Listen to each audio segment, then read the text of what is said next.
Então nós já tentamos segui-lo na sua perspectiva de ser objetivo e direto, já tentamos segui-lo na realidade de pensar com a sua lógica, e hoje vamos tentar aprender com o seu bom senso e o seu realismo. Se você lê os evangelhos, obviamente que você não vai encontrar em nenhum lugar alguma coisa sobre sede discípulos do meu bom senso e do meu realismo.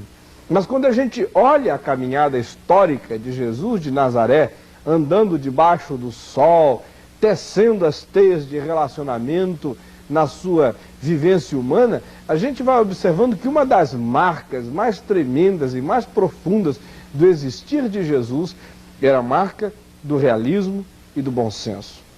Nós precisamos aprender com o bom senso e o realismo de Jesus, porque entre nós, no meio do povo de Deus, há muita falta de bom senso, há muita falta de realismo.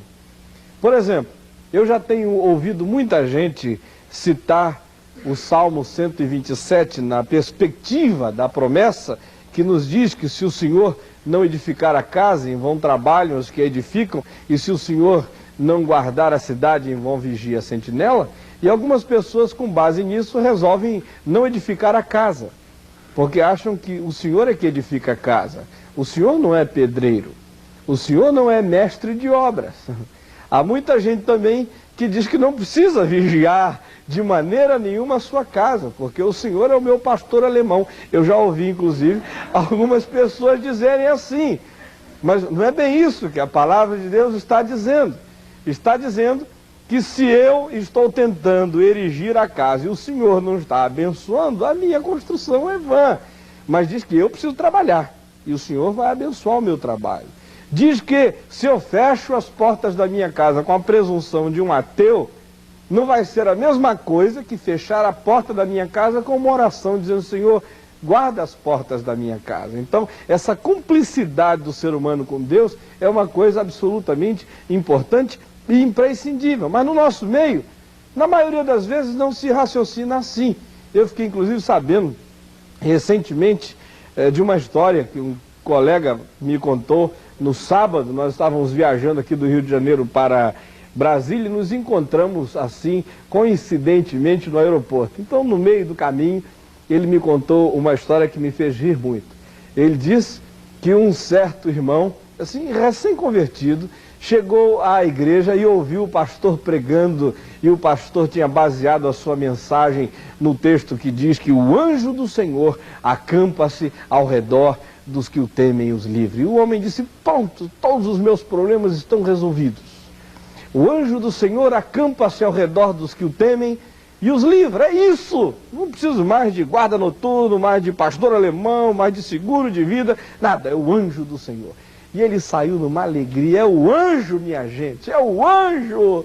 Descobri o anjo do Senhor, acampa-se ao redor dos que o temem e os livre. E ele saiu da igreja animado, e era uma igreja do interior, e ele andou pela estrada. Lá pelas tantas, ele ia passando num lugarzinho assim, tinha uma cancela de uma fazenda, e uma pessoa em pé bem na porta, e a cancela fechada, e o homem ameaçou entrar por ali. E a pessoa que estava à porta disse: ó, não entre por aqui porque tem um touro brabíssimo aí, um chifrão enorme. E aí o moço disse que nada, olha, se eu entrar por aqui, eu poupa caminhada por volta dessa montanha, eu vou direto e não tem problema. Mas o homem o advertiu: não faça isso, olha o touro. Ele disse: meu amigo, eu descobri a maior promessa do mundo, é o anjo do Senhor que se acampa ao redor dos que o temem, e os livros não tem touro, não tem nada. Assim, uma espécie de anjo espanhol, né? Touro vinha e fazia alguma coisa assim. Mas o fato é que o homem, após tentar dissuadi-lo e ver que ele não se deixava convencer, permitiu que ele entrasse, e ele entrou.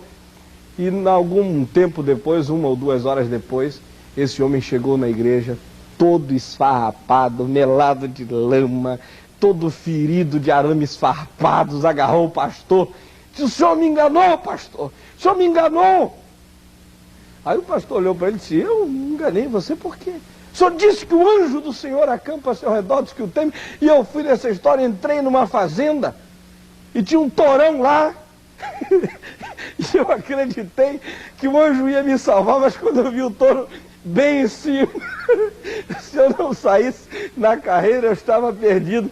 E eu tive que correr, entrei num pantanal, numa lama horrível, pulei uma cerca, me feri no arame farpado. Se eu não tivesse corrido, eu estava morto. E o anjo não veio me socorrer. O pastor disse: foi sim. E o homem disse que nada. Como é que eu estou, pastor? O anjo não fez nada por mim, disse: fez. Ele estava na porta da cancela dizendo: meu filho, não entra. Olha o touro. Olha o touro. Meus queridos, toda essa nossa falta de bom senso é porque nós temos tido uma visão errada da vida de Jesus e de como Jesus julgava, como Jesus interpretava, como Jesus entendia a vida. Nós achamos que porque ele era Deus, ele não precisava de bom senso no seu caminhar terreno. Mas nós nos esquecemos de que Deus não é um Deus absurdo. O absurdo havia antes da criação. Notem que quando Deus intervém, o caos ganha ordem, ganha forma, ganha leis, ganha sequência nas coisas. Se Deus não fosse um Deus de ordem, de harmonia, de lógica, de bom senso, e se as coisas que ele faz não tivessem razão de ser, o universo não seria como é. Um dia, a lei da gravidade ia ser para baixo, como é sempre, eu jogo aqui, as coisas caem. Outro dia ia ser para cima, eu jogava o lenço, em vez de cair, subia. Porque é um universo sem bom senso. Mas o universo de Deus tem ordem, e justamente por isso eu posso prever as coisas, elas têm razão de ser, elas têm continuidade, e quando a gente tenta violar essas leis estabelecidas, isso é estupidez. Toda estupidez é antagônica ao bom senso. Nós achamos que como Jesus podia manipular o sobrenatural com o poder da divindade, imaginamos que por causa disso ele estava isento de toda e qualquer preocupação relacionada com o bom senso. Por exemplo, imaginamos que essas realidades todas que dizem respeito à nossa vida e aos riscos que ela corre, na vida de Jesus eram realidades banalizadas por ele. Isso porque ele podia manter muita gente no deserto, porque podia operar um milagre, como fez lá, Mateus 14, 15, 16, nos dão conta de que multiplicou pães para aquele pessoal no deserto. Ou imaginamos que ele não precisava de bom senso porque ele podia atravessar um mar perigoso, porque ele tinha poder para dizer aos ventos que se aquietassem, a natureza que se fizesse cândida e o mar que ficasse absolutamente sossegado. Imaginamos que ele não precisava de bom senso porque ele podia aconselhar uma travessia num mar onde o vento era contrário, porque depois podia ir ao encontro dos seus discípulos andando por sobre as águas. Todas essas interpretações erradas de como Jesus lidava com a vida têm feito com que nós também olhemos para a natureza como coisa de somenos e não poucas vezes a tratemos de maneira estúpida. E assim nós pensamos que a visão que Jesus tinha da vida não era realista, sendo, ao contrário, imaginamos nós, uma visão mágica, irreal e não razoável. Mas nos esquecemos de que Jesus encontrou-se com as multidões dezenas de vezes, mas só multiplicou pães 2 vezes. Que ele atravessou o mar da Galileia dezenas de vezes, mas que só apaziguou os ventos e as ondas 1 vez.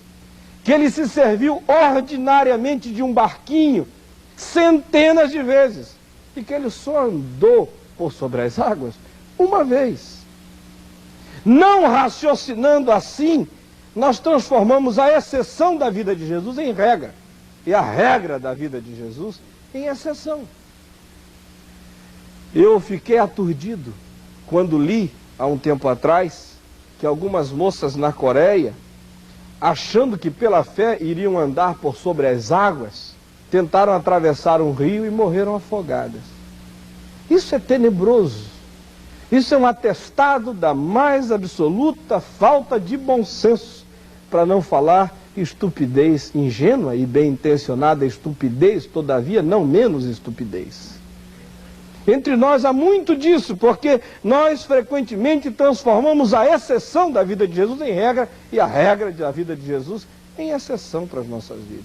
É o caso das missões que se organizam com base exclusivamente na perspectiva do milagre. E acham que todos os dias um milagre vai acontecer. E Deus vai, opera aqui, opera ali, opera aqui, opera ali. E a missão nunca se estrutura. Um dia Deus diz, eu vou deixar vocês baterem a cabeça para ver que precisam se estruturar, porque os milagres eu vou operar numa perspectiva de brinde da minha graça, de vez em quando, mas façam a parte de vocês com perspectiva de realismo. Pois bem, gente, o bom senso de Jesus é exercido na perspectiva bíblica do conceito da sabedoria. Quando Jesus exerce o seu bom senso, ele está como que encarnando aqueles conceitos do livro de Provérbios. Quando você lê Provérbios e vai pensando na aplicação dele na vida de Jesus, quando a gente imagina que o verbo se fez carne e a sabedoria da palavra de Deus também estava encarnada em Jesus e que a vivência de Jesus era a síntese de toda aquela sabedoria de Provérbios, então isso se torna absolutamente revolucionário na nossa maneira de perceber a sabedoria em ação na caminhada de Jesus. Sabedoria é um saber prático. Sabedoria é um saber funcional. Sabedoria é um saber operacional. Isso me faz lembrar de Kierkegaard, no livro Temor e Tremor, quando ele diz, até com uma pitada de ironia, de que havia um provérbio na Dinamarca dos seus dias, que rezava que não era de bom alvitre seguir os conselhos de um pregador, de um pastor, porque eram mensagens muito bonitas no púlpito, mas que não tinham absolutamente nada a ver com a realidade.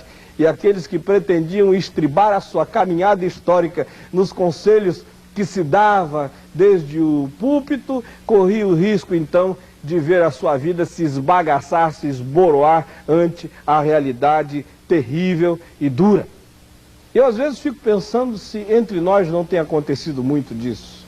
Se muitas das nossas mensagens não têm absolutamente nada a ver com a sabedoria prática da vida, se não são românticas demais, se não são esotéricas demais, se não são abstratas demais, se não são poéticas demais, se não são apenas interessantes, mas que não tenham realmente alguma coisa a ver com a realidade terrível, insofismável da vida que nos cerca. O bom senso é a vivência e a prática da sabedoria concreta da vida. Quando você quiser pensar em bom senso, pense nisto. Eu vou repetir, preste atenção. O bom senso é a vivência e a prática da sabedoria concreta da vida. Nós vamos ver um VT. O que houve? A colheita, patrão. Os danados gafanhotos estão comendo tudo, patrão. Licença.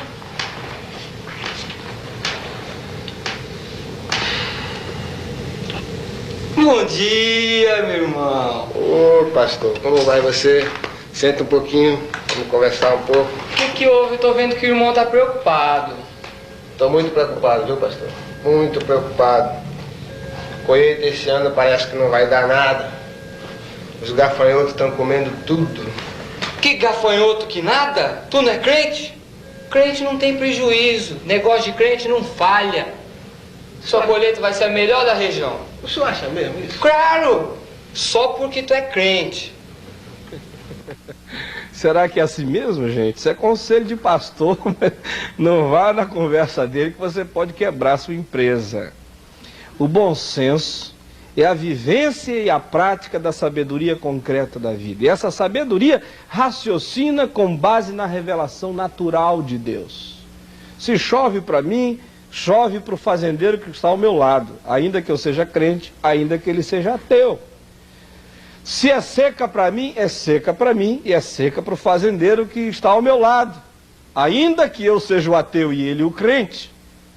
Às vezes a gente, de maneira assim muito romântica, se esquece de que há muitos crentes lá na Etiópia passando a mesma seca. Há milhares de crentes em Moçambique vivendo a mesma situação de estiagem. Mas a gente encontra um caso isolado, onde choveu em cima da horta do crente, e a gente faz daquele caso a regra, quando aquele caso é a exceção, a regra é outra.